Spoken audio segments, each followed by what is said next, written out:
Coercive control is a serious and often life-threatening form of violence against women, characterized by severe entrapment and liberty deprivation.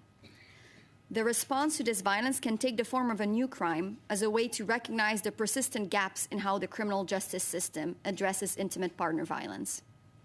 At the same time, the ability of the criminal justice system to deliver justice to survivors of intimate partner violence has been called into question. And importantly, many survivors, including some of the most marginalized, choose not to engage with the police or the criminal justice system. And these survivors should also be protected by our society and our institutions. I'd like to focus on how, when there are children involved, coercive and controlling partners can enlist the family justice system to further their entrapment of women. 2 days ago, as I was preparing for this testimony, I received an email from a victim facing fines and 8 days of incarceration. Her, not her abuser. And if she doesn't return her kid to her violent ex, she'll be found in contempt. À quelques détails près, les femmes qui nous contactent nous racontent toutes la même histoire. For the most part, the women we see tell us the same stories. They've left their partners, they've become embroiled in the justice system, and have seen their children entrusted to an abusive father.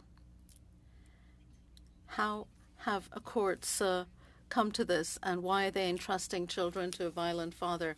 This is on the basis of a pseudoscientific theory that's taken root in our courts of justice, the theory of parental alienation. Parental alienation is a theory which suggests that when a child doesn't want to see their father, it's the mother's fault.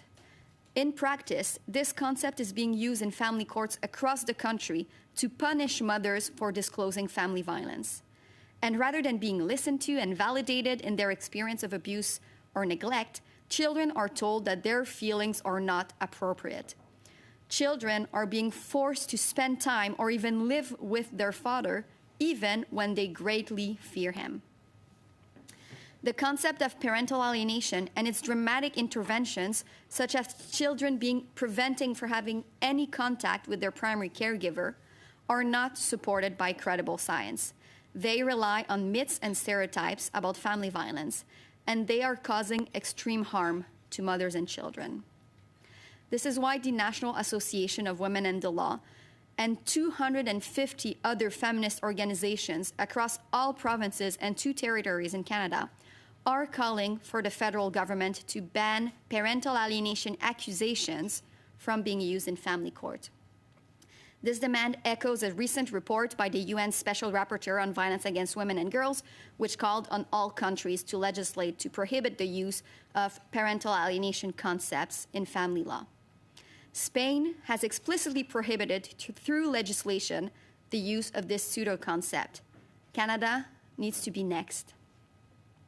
There can be no justice or safety for victims of coercive control if they are deterred from leaving or denouncing a violent partner due to the fear of losing their children because of family courts relying on harmful myths and stereotypes. So to protect victims and to free mothers and children from enduring coercion and control, we ask this committee to echo our call to the Minister of Justice by including in its report the following recommendation: to ban parental alienation accusations from being used in family court.